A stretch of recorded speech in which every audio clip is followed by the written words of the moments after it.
bakit ko po ba paniniwalaan si VP Sara Duterte kaysa sa Marcos Jr. na mga aligasyon? Una, naalala nyo, October 2023, hindi pa po kasi natin alam yung sinasabi ni Saldico na mula pala ng pagkaupo ng July 2022 after the SONA ay gumawa na itong mga insertion si Marcos Jr. na wala doon sa budget ni Pangulong Duterte.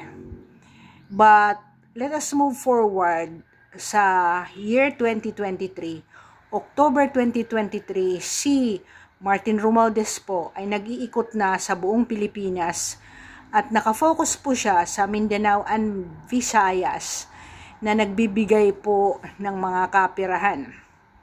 So if you remember, ang testimony ni Saldi ay nag-umpisa pala sa 2022. At kung maalala mo, pinainan si VP Sara ng confidential fund na galing kay Marcos Jr. kasi wala naman talagang confidential fund supposedly ang VP Sara. Bakit kaya?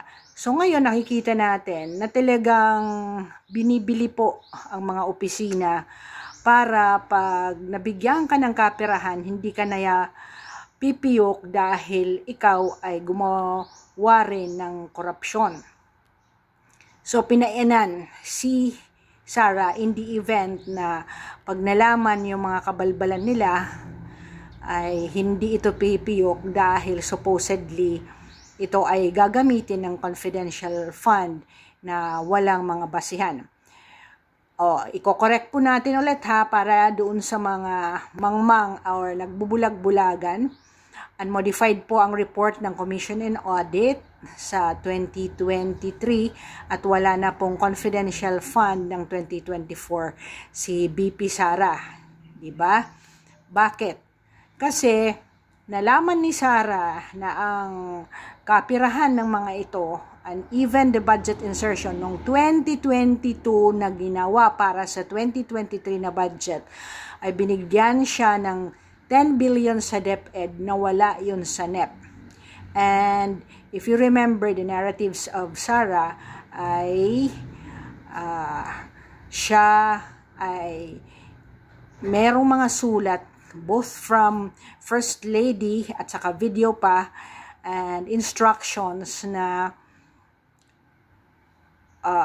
gamitin ang mga pundo na yon or funds from the DepEd sa mga kalokohan ni Saldico ni Martin Romualdez. Alright? At saka whatever na request ni First Lady. So, because of this, hindi na niya tinapos. Okay? Towards the third and fourth quarter, hindi na ginamit ni Sara ang confidential fund kasi alam niya na siya ay pinainan lamang. And, ulitin ko, October 2023, nag-iikot na si Martin Romualdez para mamigay ng mga kapirahan at doon siya nagfo-focus sa mga supposedly hindi nila kaalyado at ginawang kaalyado para ito ay hindi na pumiyok. And by the last quarter of 2023, meron na pong mga marites na si Sara ay i-impeach. Forward po tayo sa February 2024 na nagkaroon po ng maisog rally sa Cebu at if you remember, si PRRD ay napaka-strong po yung mga binitawan na salita. Dahil nabuking po ang objective ni Martin Romualdez at allegedly ng Pangulong Marcos na gagawa ng parliamentary form of government at ito po ay winakasan ni Senate dahil ayaw po ni Senator Amy at saka ni Escudero na gumawa ng People's Initiative. So, naudlot po ito. But towards March 2024, pumunta po si BP Sara at saka si Senator Amy to validate kay Marcos dito sa mga budget insertions na ginagawa and yung possibility na i-impeach siya. Pero wala pong action, di ba? Kwinentuhan na siya na ito yung mga gagawin, pero wala siyang action si Pangulong Marcos. Kaya totoo talaga ang sinasabi ni Saldico na inaksyonan man niya yan, in-insert yan, bakit niya pinirmahan kung talagang hindi niya yon kumpas, di ba? So, July 2024, bumitaw na po sa pagka-DepEd si Sara, and in fact, alam na ni Pangulong Marcos ano ang rationale, bakit talaga siya magbibitaw dahil nga wala nga siyang autonomy. Ibig sabihin, alam talaga ni Marcos kung bakit ayaw ni BP Sara no, yung mga insertions na yon pinaglalagay at sinabihan na wala siyang control doon sa mga budget na yon na pinag-i-insert. Kaya nag-resign siya at ang eventual na nangyari, tinanggalan siya lahat ng mga security guard niya. Now, come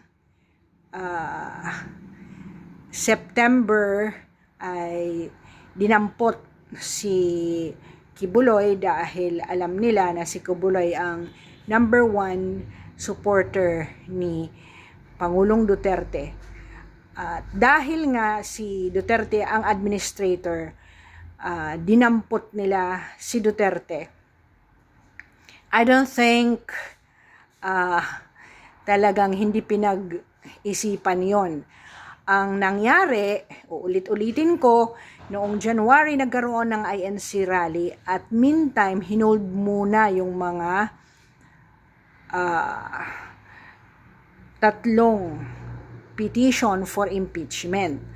Kaya diskarel talaga yung impeachment na yon dahil minamadali nila because had it not been for the Maisog filing a complaint before the Supreme Court sa budget insertions na yan. Kasi tama talaga si Saldico na bakit niya pinirmahan yung 2024-2025 na budget dahil wala man sa NEP yun na sobra-sobra na bilyon-bilyon kung hindi siya nag-approve doon. Kasi kung ayaw niya talaga dahil marami na tayong kautangan at in fact nagbenta tayo ng mga ginto, bakit kailangan yung mga insertions na yon at bakit hindi vinito. Kaya tama si Saldico doon. So, babalikan po natin ang confidential fund ni BP Sara ay hindi niya naubos and ito ay ginamit doon sa mga counter-terrorism na actions sa pagre-recruit ng mga kabataan ng NPA na nire-recruit and this was discouraged. Kaya doon napunta ang 125 million na yon. But patuloy po ang trabaho natin sa mga rally, but by the looks of it, hindi po talaga mangyayari na siya ay mag-resign. At ang tanong po ng bayan ngayon, nasaan na si Martin Romualdez? Bakit wala pa rin action ng ICI? At saka ang bagal-bagal nila, ino-hold nila na una ang maliliit, ang dalawang ito, kung hindi pa si INC nagrally, hindi gagawa ng aksyon para damputin si Saldico. Okay? So, at uulit-ulitin ko po, hindi po siya ang nag-initiate ng flood control investigation, but si Senator Marcoleta, kasi sa SONA niya dapat i-integrate niya yon dahil uunahan niya si Marcoleta dahil sinasabi talaga ni Marcoleta mula nang nanalo ng May 2025 na ipapaimbestiga po niya ang mga substandard na flood control na yan at saka yung mga ghost project.